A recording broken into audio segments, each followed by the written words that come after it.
हुआ था जगत में एक ऐसा महान योद्धा जिससे सभी योद्धाओं की छुट्टी कर दी। किया बड़ा ही नाम मराठा साम्राज्य का और कीर्ति शिवाजी की भी फीकी कर दी। इस महावीर के कारण ही पूरे भारत में मराठा साम्राज्य का डंका बजता रहा। कभी सतारा तो कभी पुणे तो कभी दिल्ली तक इसका परचम फहराता रहा। रुक रुक कर भी भाग्य देवता सदा मराठा साम्राज्य पर सौभाग्य बरसाते रहे। बाजीराव को हिंदू सूर्य बनाने के लिए अवसर नित्य ही बनाते रहे था ऐसा योद्धा जिसने कभी एक भी युद्ध नहीं हारा था। जितने भी इसने युद्ध किए सभी में इसने शत्रु का मस्तक उतारा था। पूरे 60 युद्धों को इसने खेल खेल में जीत लिया था। घोड़े पर सवार हो मात्र 2 दिन में पुणे से दिल्ली को माप दिया था। घुड़सवारी हो या तलवारबाजी या हो फिर भाला फेंकने का कौशल, नहीं हुआ कोई भी योद्धा जो बाजीराव सा दिखा सके अतुल जौहर। इस ब्राह्मण महारथी ने सभी शूरवीरों की भी कीर्ति धूमिल कर दी।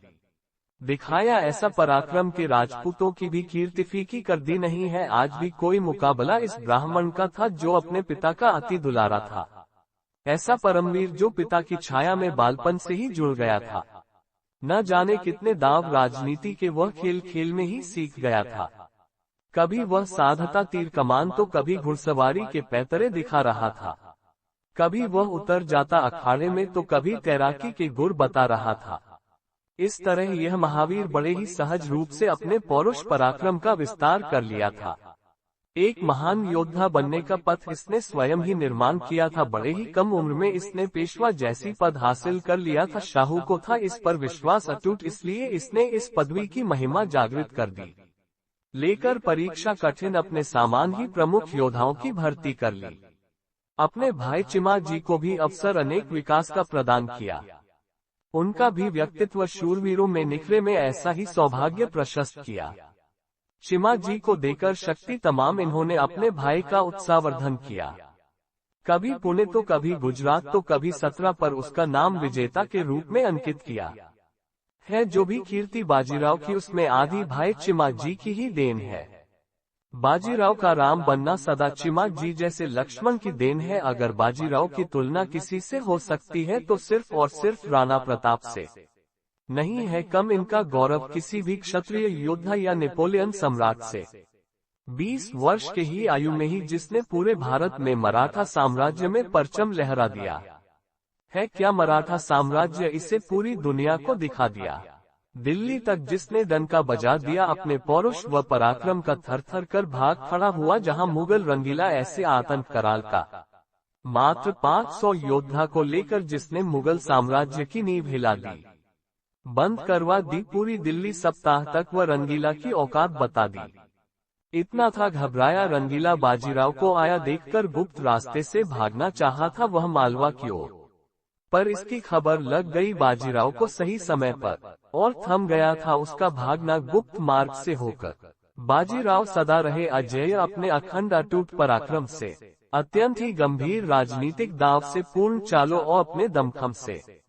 संसार के वीर महान में यदि नाम सबसे अनोखा किसी का लिया जाएगा हो जो ब्राह्मण व वीर जन्मजात, यदि कोई परशुराम के पश्चात तो बाजीराव का नाम ही सबसे ऊपर आएगा। बाजीराव को देकर आधा साम्राज्य छत्रसाल ने भी उनकी वीरता का लोहा मान लिया। अपनी पुत्री को मस्तानी को भी उन्हें कर समर्पित निज दामाद स्वीकार किया। बाजीराव बलाल भट्ट का इतिहास। पेशवा बाजीराव का जन्म 18 अगस्त सन 1700 को एक भट्ट परिवार में हुआ था। पिता बालाजी विश्वनाथ और माता राधाबाई के घर में हुआ था। उनके पिताजी छत्रपति शाहू के प्रथम पेशवा थे। बाजीराव का एक छोटा भाई भी था, चिमाजी अप्पा थे। बाजीराव अपने पिताजी के साथ हमेशा सैन्य अभियानों में जाया करते थे। पेशवा बाजीराव की पहली पत्नी का नाम काशीबाई था, जिसके 3 पुत्र थे, बालाजी बाजीराव, रघुनाथ राव जिसकी बचपन में भी मृत्यु हो गई थी। पेशवा बाजीराव की दूसरी पत्नी का नाम था मस्तानी था, जो छत्रसाल के राजा की बेटी थी। बाजीराव उनसे बहुत अधिक प्रेम करते थे। उनके लिए पुणे के पास एक महल भी बाजीराव ने बनवाया, जिसका नाम उन्होंने मस्तानी महल रखा गया। सन 1734 में बाजीराव और मस्तानी का एक पुत्र हुआ, जिसका नाम कृष्णा राव रखा गया। पेशवा बाजीराव, जिन्हें बाजीराव प्रथम भी कहा जाता है, मराठा साम्राज्य के एक महान पेशवा थे। पेशवा का अर्थ होता है प्रधानमंत्री। वे मराठा छत्रपति राजा शाहू के चौथे प्रधानमंत्री थे। बाजीराव अपना प्रधानमंत्री का पद सन 1720 से अपनी मृत्यु तक संभाला थे। बाजीराव बलाल भट्ट और थोरल बाजीराव के नाम से भी जाना जाता थे। इतिहास के अनुसार बाजीराव घुड़सवारी करते हुए लड़ने में सबसे माहिर थे। माना जाता है कि उनसे अच्छा घुड़सवार सैनिक भारत में आज तक देखा नहीं गया। उनके 4 घोड़े नीला, गंगा, सारंगा और औलख की देखभाल स्वयं उनके हाथों हुआ। 6 फुट ऊंचे बलिष्ठ तेजस्वी कांतिवान बाजीराव के हाथ भी लंबे थे। तांबई रंग की त्वचा उनके व्यक्तित्व में 4 चांद लगाती व बाल भी उनके घुंघराले थे। न्यायप्रिय बाजीराव को सफेद या हल्के रंग के वस्त्र पसंद थे। पूरी सेना को वे सख्त अनुशासन में रखते हुए वो अपने भाषण से सेना में जोश भर देते थे। 1720 में पिता की मृत्यु के बाद 20 वर्षीय बाजीराव को पेशवा के पद पर नियोजित किया गया। बाजीराव के पेशवा पद पर आते ही छत्रपति शाहू नाम मात्र के ही शासक बन गया। खासकर सतारा स्थित उनके आवास तक ही वह सीमित रह गया। मराठा साम्राज्य उसके नाम पर तो चल रहा था, पर असली ताकत बाजीराव के हाथों ही सीमित रह गया। राणा प्रताप और शिवाजी के बाद बाजीराव का ही नाम आता है, जिन्होंने मुगलों से लंबे समय तक लोहा लिया। महान योद्धा बाजीराव ने निजाम, मोहम्मद बनगश, मुगलों और पुर्तगालियों को कई बार शिकस्त दिया। बाजीराव के समय में महाराष्ट्र, गुजरात, मालवा, बुंदेलखंड सहित 80% भारत पर उनका कब्जा था हुआ। ये ऐसे वीर हुए जिन्होंने मुगलों को दिल्ली तक ही समेट दिया। वामपंथी इतिहासकारों ने बड़ी चालाकी से बाजीराव को इतिहास से हटाकर मुगल इतिहास को महिमामंडित किया। रहे उपेक्षित राणा प्रताप, शिवाजी और गुरु गोविंद पर यश मुस्लिमों का सबसे ऊपर हुआ। बाजीराव ने शाहूजी महाराज को गद्दी पर बैठाकर पूरे देश में उनकी ताकत का लोहा मनवाया।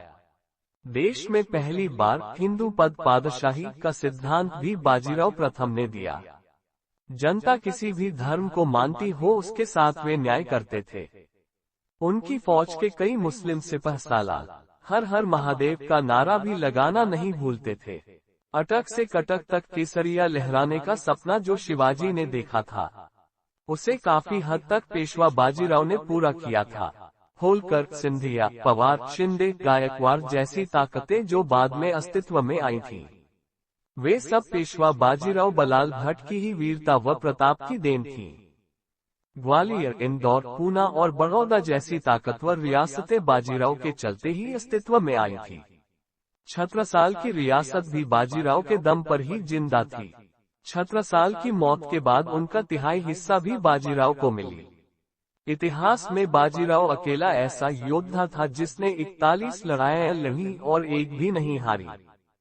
मशहूर सेनापति जनरल मॉन्टगोमरी ने भी बाजीराव की बिजली की गति से तेज आक्रमण शैली की जमकर तारीफ की और लिखा है कि बाजीराव कभी हारा नहीं। वो किताब ब्रिटेन में डिफेंस स्टडीज के कोर्स में पढ़ाई है जाती।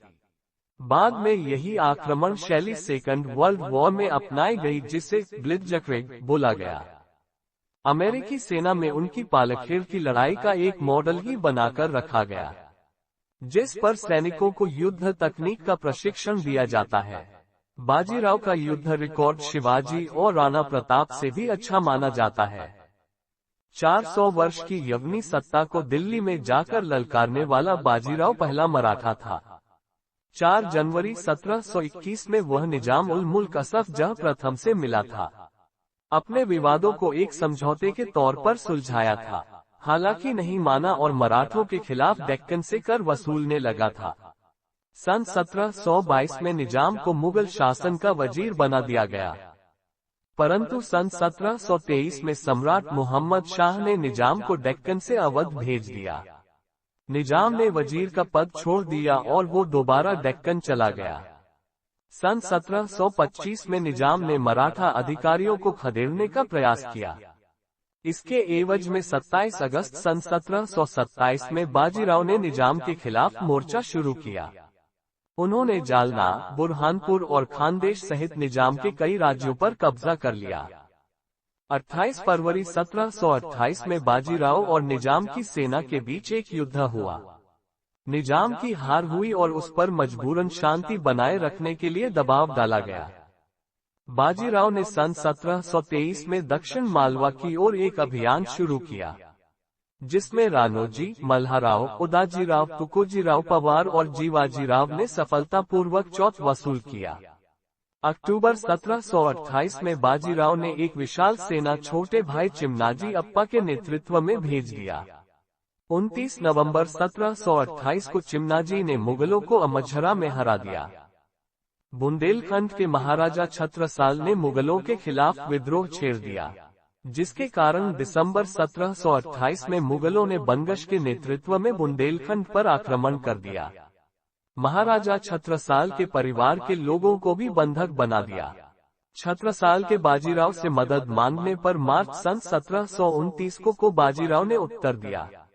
अपनी ताकत से बाजीराव ने छत्रसाल को उनका सम्मान वापस दिलाया। छत्रसाल ने भी बदले में बाजीराव को बड़ी जागीर और बेटी मस्तानी सौंप दिया। छत्रसाल ने बाजीराव का विवाह भी बहुत धूमधाम से करवा दिया। छत्रसाल ने अपनी मृत्यु के पहले कुछ मुख्य राज्य भी मराठों को सौंप दिया। सन 1730 में बाजीराव ने भाई चिमनाजी को गुजरात भेज दिया। मुगल के गवर्नर सरबुलंद ने गुजरात का कर इकट्ठा का कार्य मराठों को सौंप दिया। 1 अप्रैल 1731 में बाजीराव ने दाभाड़े, गायकवाड़ और कदम बंदे की सेनाओं को हरा दिया। 1732 में निजाम भी मराठों के अभियानों में हस्तक्षेप नहीं करेगा, ये शपथ लिया।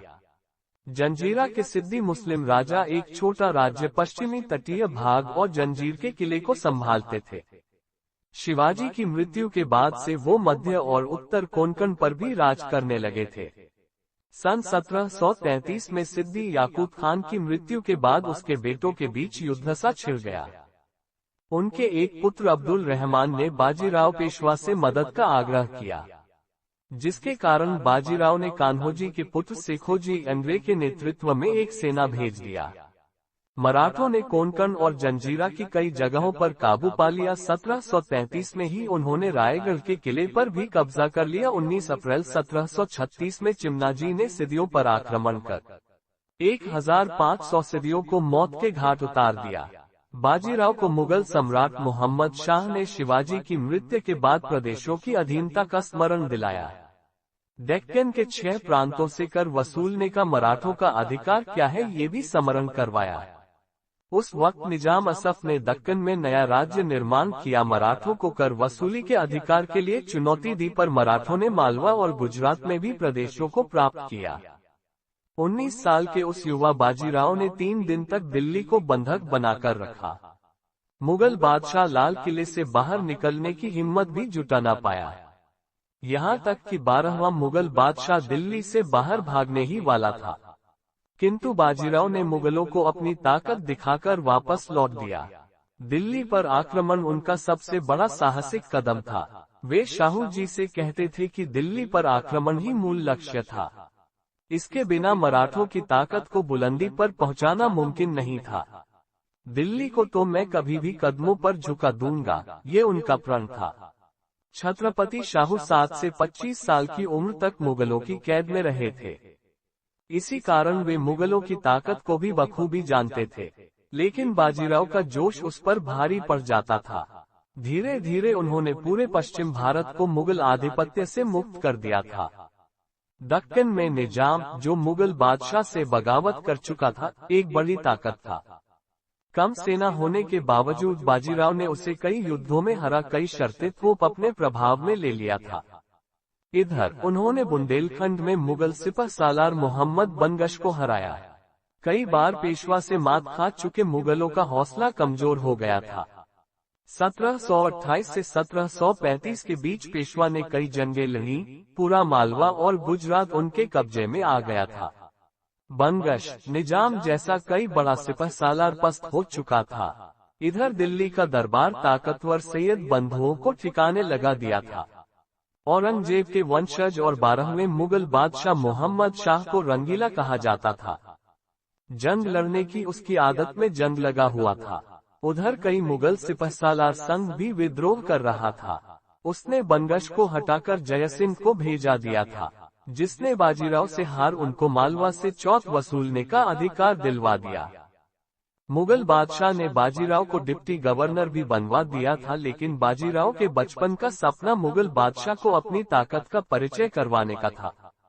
वो एक प्रांत का डिप्टी गवर्नर बनगश और निजाम जैसे सिपहसालारों को हराने से कैसे पूरा हो सकता था। इसलिए उन्होंने 12 नवंबर 1736 को पुणे से दिल्ली मार्च शुरू किया था। मुगल बादशाह ने आगरा के गवर्नर सादात खां को उनसे निपटने का जिम्मा सौंपा। मल्हाराव होलकर और पिलाजी जाधव की सेनाएं यमुना पार करके दोआब में आ गईं। मराठों से खौफ में था सादात खां, उसने 1.5 लाख की सेना जुटा ली थी। मराठों के पास तो कभी भी एक मोर्चे पर इतनी सेना नहीं रही थी, लेकिन उनकी रणनीति के चलते मल्हाराव होलकर ने रणनीति अनुसार मैदान छोड़ दिया। सादात खां ने इसे मराठों का डरना समझा, जीत का सारा विवरण बादशाह को पहुंचा दिया और जीत का मनाते जश्न खुद सेना लेकर मथुरा की तरफ चला गया। बस उसी वक्त बाजीराव ने सादात खां और मुगल दरबार को सबक सिखाने की सोच लिया। उस वक्त कोई भी ऐसा नहीं था जो सीधे दिल्ली पर आक्रमण कर सके। हो जाए महारथी व दिल्ली दरबार का खौफ अपने सिर से हटा सके। बाजीराव को पर पता था कि ये खौफ तभी हटेगा जब दिल्ली पर हमला होगा। सारी मुगल सेना जब आगरा मथुरा में अटकी होगी, बाजीराव दिल्ली तक चढ़ आया होगा। 10 दिन की दूरी बाजीराव ने केवल 500 घोड़ों के साथ 48 घंटे में पूरी की, बिना रुके बिना थके। देश के इतिहास में ये अब तक 2 आक्रमण ही सबसे तेज माने गए हैं बिना थमे। एक अकबर का फतेहपुर से गुजरात के विद्रोह को दबाने 9 दिन के अंदर वापस गुजरात जाकर हमला, और दूसरा जब बाजीराव दिल्ली पर चढ़े। बाजीराव ने तालकटोरा में अपनी सेना का कैंप डाल दिया। केवल 500 घोड़े थे उसके पास, फिर भी मुगल बादशाह घबरा गया। उसने खुद को लाल किले के अंदर सुरक्षित इलाके में कैद कर लिया। मीर हसन कोका की अगुवाई में 10,000 सैनिकों की टोली बाजीराव से निपटने के लिए भेज दिया। बाजीराव के 500 लड़ाकों ने उस सेना को बुरी तरह शिकस्त दी। ये 28 मार्च 1737 का दिन था। मराठा ताकत के लिए सबसे बड़ी विजय थी। कितना आसान था बाजीराव के लिए लाल किले में घुसकर दिल्ली पर कब्जा कर लेना। लेकिन बाजीराव की जान तो पुणे में बसती थी, पर वो 3 दिन मात्र ही वहां रुका। एक बार तो मुगल बादशाह योजना बना गुप्त रास्ते से अवध भागना चाहता था, लेकिन बाजीराव बस मुगलों को अपनी ताकत का एहसास दिलाना चाहता था। 3 दिन तक पूरी दिल्ली एक तरह से मराठों के रहमोकरम पर थी। उसके बाद बाजीराव वापस लौट गया, क्योंकि पुणे में उसकी जान बसी थी। अपनी इज्जत गंवा चुके मुगल बादशाह ने निजाम से मदद मांगी। इधर से बाजीराव और उधर से निजाम, दोनों सेनाएं मध्य प्रदेश के सिरोंजी में मिली। कई बार बाजीराव से पिट चुके निजाम ने केवल इतना बताया कि वो मुगल बादशाह से मिलने जा रहा है। निजाम को मराठाओं ने रास्ता दे दिया, क्योंकि समय अब निजाम का उल्टा चल रहा है। निजाम दिल्ली आया और उसने बाजीराव को धूल चटाने का संकल्प लेकर कूच कर दिया। बाजीराव दूरदर्शी योद्धा, वह पहले से ही यह सब जान लिया। वह भाई चिमनाजी अप्पा के साथ 10,000 सैनिकों को दक्कन की सुरक्षा का भार दे दिया। 80,000 सैनिकों के साथ फिर खुद दिल्ली की तरफ निकल गया। इस बार मुगलों को निर्णायक युद्ध में हराने का इरादा था, ताकि वे फिर सिर न उठा सकें। दिल्ली से निजाम की अगुवाई में विशाल सेना और दक्कन से बाजीराव निकल पड़े। दोनों सेनाएं भोपाल में मिली व युद्ध के बिगुल बज उठे। 24 दिसंबर 1737 के दिन मराठा सेना ने मुगलों को जबरदस्त तरीके से हरा। इतिहास रचे। निजाम ने अपनी जान बचाने के लिए बाजीराव से संधि कर ली। इस बार 7 जनवरी 1738 को ये संधि दोराहा में हुई। मालवा मराठों को सौंप दिया गया, जिससे खूब फजीहत हुई। मुगलों द्वारा 50 लाख रुपए की राशि बतौर हर्जाना बाजीराव को सौंपी गई। चूंकि निजाम हर बार संधि तोड़ता था, सो बाजीराव ने इस बार निजाम को मजबूर किया। वो कुरान की कसम खाकर संधि की शर्तें दोहराई, ये दबाव दिया। ये मुगलों की अब तक की सबसे बड़ी हार थी और मराठों की सबसे बड़ी जीत। पेशवा बाजीराव बलाल भट्ट यही नहीं रुका, अब उसे तोड़नी थी पुर्तगालियों की रीढ़। अगला अभियान उसने पुर्तगालियों के खिलाफ किया था। कई युद्धों में हराकर उनको अपनी सत्ता मानने पर मजबूर किया था। पुर्तगालियों ने इधर कई पश्चिमी तटों पर कब्जा कर लिया था। सालसेत द्वीप पर उन्होंने अवैध तरीके से एक किला बना लिया था। वे हिंदुओं में जातिवाद बढ़ाकर धर्मांतरण का कार्य कर रहे थे। मार्च 1737 में बाजीराव ने एक सेना चिमनजी के नेतृत्व में भेज रहे थे। थाना किला और बेसिन पर शीघ्र ही बाजीराव का कब्जा हो गया। मिट गया पुर्तगालियों का नामो निशान और बाजीराव का डंका बज गया। कहा जाता है कि बाजीराव की मृत्यु इंदौर में 39 वर्ष की आयु में दिल का दौरा पड़ने से हुई थी। कुछ कहते हैं कि बाजीराव का निधन मालवा नर्मदा तटे लू लगने से हुई थी। अगर बाजीराव पेशवा कम उम्र में न चल बसता तो न अब्दाली या नादिर शाह का ही डंका बज पाता और न ही अंग्रेज और पुर्त का ही अस्तित्व नजर आता। बाजीराव का केवल 40 साल में दुनिया से चले जाना मराठों के लिए ही नहीं, देश की बाकी पीढ़ियों के लिए भी दर्दनाक भविष्य लेकर आया। अगले 200 साल गुलामी की जंजीरों में जकड़े रहा भारत, और कोई भी ऐसा योद्धा नहीं हुआ जो पूरे देश को एक सूत्र में बांध पाता। वाराणसी में उनके नाम का एक घाट है जो खुद बाजीराव ने 1735 में बनवाया था। दिल्ली के बिरला मंदिर में उनकी एक मूर्ति है, तो कच्छ में आईना महल उनका बनवाया था। पूना में मस्तानी महल और शनिवार बाड़ा बाजीराव का ही बनवाया था। पुणे कस्बे को महानगर में तब्दील करने वाले बाजीराव ने ही 17 से लग कई अमीर परिवार वहां बसा था। सबसे बड़ा कार्य बाजीराव का ये था कि उन्होंने महाराज छत्रसाल को अपनी सैन्य सहायता दी। स्थापित की ऐसी मित्रता जो आज तक इतिहास में अनुपम रही। बड़ा ही अजीब समय था जब चारों ओर मुसलमान का डंका बज रहा था। एक और निजाम तो दूसरी तरफ मुगल दो पाटों के बीच हिंदू बेचारा पीस रहा था। बुंदेलखंड में और सूर्य की तरह चमकते छत्रसाल ने बड़ी गंभीरता से मुगलों को चुनौती दी। किया सदा उनके आक्रमण का सामना और बड़ी बहादुरी से अपने मान मर्यादा की रक्षा की। हिंदुत्व अगर टिका रहा उत्तर भारत में अपने चरम स्थिति में, तो ये भी छत्रसाल ही देन था जो सदैव हिंदू धर्म की रक्षा में प्राण प्रण से समर्पित, और उधर दक्षिण में बाजीराव ने हिंदुत्व की रक्षा की। एक तरफ थे छत्रसाल तो दूसरी तरफ बाजीराव। इन दोनों के नाम सुनते ही मुसलमान कांप जाते थे। कब निकल जाए बाजीराव दिल्ली की ओर, इस आशंका से ही वे घबराते थे। इन दोनों के मित्रता को देखकर भी मुसलमान भयाक्रांत रहा करते थे। एक ही से निपटना था भारी। उधर तो दो शेर जंगल में घूमा करते थे। इन दो शेरों की मित्रता देख मुसलमान नाना भांति से षड्यंत्र रचा करते थे। किस तरह फांसा जाए शेरों को, यही कुचक्र सदा रचा करते थे। महाराज छत्रसाल की गौरव गाथा स्वयं कवि भूषण ने लिखी है। शिवा के बखानों छत्रसाल को छत्रसाल। ये पंक्तियां छत्रसाल की महानता का आप में एक ठोस प्रमाण है। दामाद और ससुर का रिश्ता महान ये यूं ही नहीं बंध गया था। हाँ, आक्रमण जब बंद शाह का तो घबराए छत्रसाल को बाजीराव ने ही संकट मुक्त किया था। भेज संदेशा बाजी जात है, बाजीराव करो सहायता, नहीं तो छत्रसाल मिट जाएगा। क्या रह जाएगी फिर कीर्ति तेरी, यदि एक हिंदू साम्राज्य यवन के हाथों लूट जाएगा।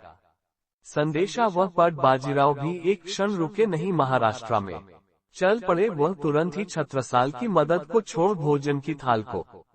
पत्नी ने रोका, हाँ क्या करते हो महाराज, कम से कम भोजन तो ग्रहण करते जाओ। है क्या ऐसी भी जल्दी, आप अन्नपूर्णा को तो ना ठुकराओ।